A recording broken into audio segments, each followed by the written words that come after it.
Now we will see about importance of volcanoes.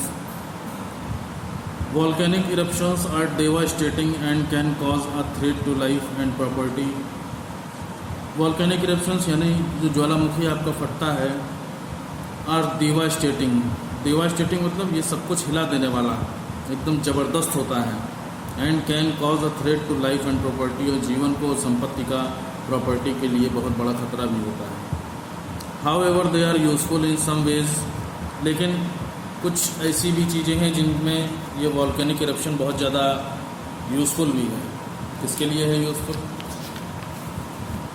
The lava thrown out of volcanoes forms fertile soil over a period of time. Volcanoes से जो लावा बाहर निकलता है forms fertile soil, यह मिट्टी को उपजाऊ बनाता है over a period of time, कुछ समय के बाद। They are helpful for scientist, ये ज्वालामुखी वैज्ञानिकों के लिए, साइंटिस्ट के लिए बहुत ज़्यादा हेल्पफुल होते हैं। As nature of the interior of the earth can be studied through them, क्योंकि उनकी तरह इन ज्वालामुखियों के फटने की वजह से पृथ्वी के अंदर क्या हो रहा है, पृथ्वी के इंटीरियर में क्या हो रहा है, इस बात की जानकारी मिल सकती है। They bring out useful minerals, ज्वालामुखी के फटने से बहुत ही यूजफुल यानी लाभदायक मिनरल्स या हम लोगों के इस्तेमाल करने लायक मिनरल्स बाहर निकलते हैं पृथ्वी के अंदर से। ये सारे आपके यूज़ हो गए ज्वालामुखी के।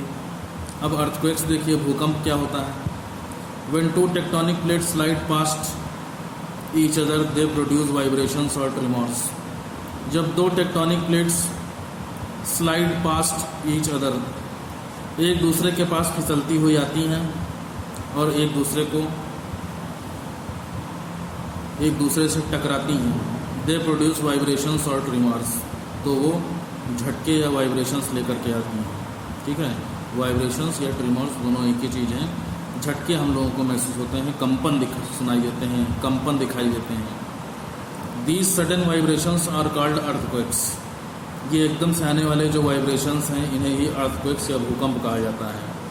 दे can also be cause due to volcanic eruptions, कभी कभी ज्वालामुखियों के फटने की वजह से भी या वॉल्केनिक इरप्शन से भी अर्थक्वेक आने की पॉसिबिलिटी रहती है।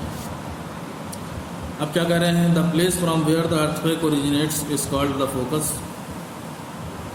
अब वो जगह जहाँ से अर्थक्वेक निकलता है, ओरिजिनेट होता है, वो अर्थक्वेक का फोकस कहलाता है।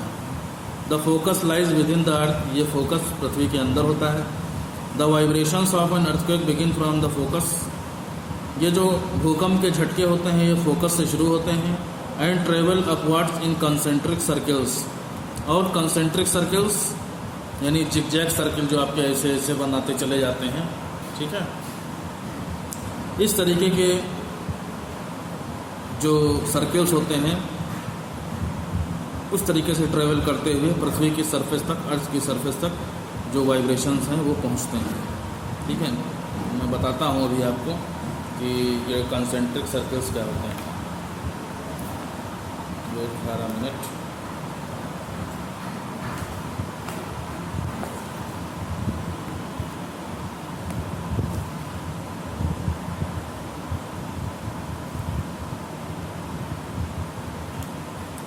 कंसेंट्रिक सर्कल आपके इस तरीके से होते हैं, ये देखिए।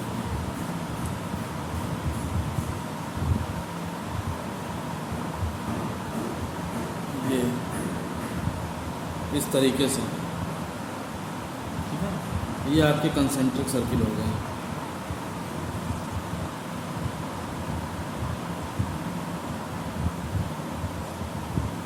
इस तरीके से ये जो आप देख रहे हैं ये इन्हें कंसेंट्रिक सर्कल कहते हैं। इस तरीके से सर्कल का पाथ बनाते हुए जो वेव्स हैं भूकंप की, आपकी अर्थक्वेक्स की, वो ऊपर की तरफ आती हैं पृथ्वी की सतह तक और हम लोगों को वाइब्रेशंस सुनाई देते हैं। अब the point on the surface of the earth which is vertically above the focus is called the epicentre. अब अर्थ के अंडर में, इंटीरियर में जो फोकस होता है हमारा, फोकस से जिस रास्ते से ये कंसेंट्रिक सर्कल्स के रूप में जो वेव्स हैं, जो वाइब्रेशन से ऊपर की तरफ बढ़ते हैं अर्थ की सरफेस की तरफ, वो जो रास्ता होता है, ठीक है,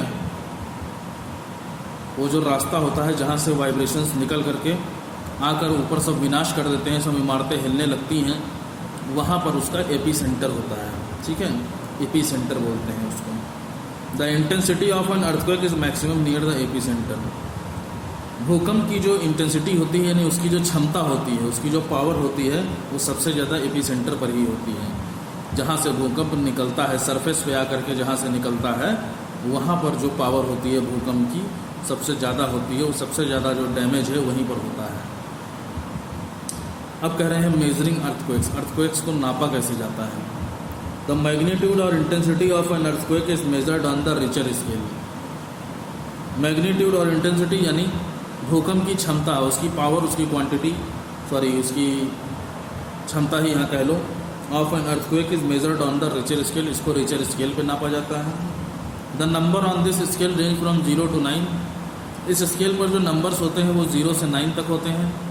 N earthquake whose magnitude is 6। एक ऐसा अर्थक्वेक जिसका मैग्नीट्यूड या कह लो जिसकी इंटेंसिटी 6 है और एबव या इससे ऊपर है ऑन द रिचर स्केल के ऊपर, is capable of causing a lot of destruction and damage.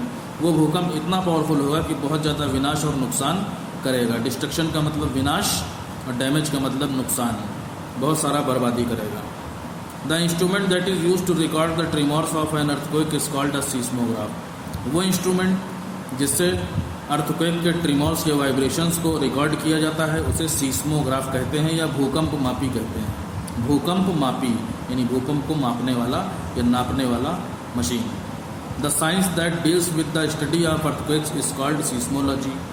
वो साइंस जिसमें अर्थक्वेक की स्टडी की जाती है उसे सीस्मोलॉजी कहते हैं, भूकंप विज्ञान कहते हैं। The scientist who study about earthquakes, ऐसे वैज्ञानिक जो अर्थक्वेक की स्टडी करते हैं या उसके बारे में इंफॉर्मेशन जनरेट करते हैं उन्हें सीस्मोलॉजिस्ट कहते हैं, यानी भूकंप विज्ञानी कहते हैं।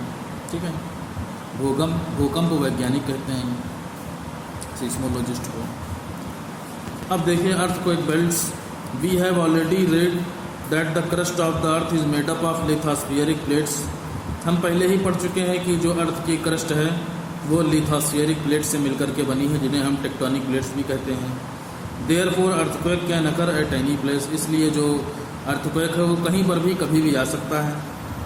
But there are some areas that are more prone to earthquakes than other areas. लेकिन कुछ इलाके ऐसे हैं जो दूसरे इलाकों की अपेक्षा वहाँ भूकंप आने के ज़्यादा चांसेस रहते हैं। द मेन अर्थक्वेक बेल्ट्स, जो मेन हमारी अर्थक्वेक की बेल्ट है, यानी अर्थक्वेक जहाँ सबसे ज़्यादा आता है, ऐसे एरिया को सरकम पैसिफिक बेल्ट कहते हैं। ठीक है, सरकम पैसिफिक बेल्ट यानी टेक्टोनिक प्लेट जो पैसिफिक प्लेट है हमारी, सरकम पैसिफिक प्लेट, वो ज्वालामुखी वहाँ जो अर्थक्वेक्स हैं वो बहुत ज़्यादा आते हैं। ऐसा एरिया क्या है? The western coast of North America, North America का वेस्टर्न कोस्ट, और साउथ अमेरिका और ईस्ट एशिया। ये 3 एरिया ऐसे हैं जो कि सरकम पैसिफिक बेल्ट के नाम से जाने जाते हैं और यहाँ अर्थक्वेक के आने की संभावना या पॉसिबिलिटी सबसे ज़्यादा होती है। और उसके बाद मिड कॉन्टिनेंटल बेल्ट है आपकी, जिसमें एल्पाइन माउंटेन्स हैं, मेडिटेरेनियन सी हो गया, नॉर्दर्न एंड ईस्टर्न अफ्रीका और हिमालयाज। यहाँ पर भी बहुत ही ज़्यादा अर्थक्वेक आने के चांसेस रहते हैं। ठीक है, तो ये आपका हो गया अर्थक्वेक के बारे में। चैप्टर भी आपका कंप्लीट हो चुका है। Chapter has been completed now and next on next term. Thank you very much.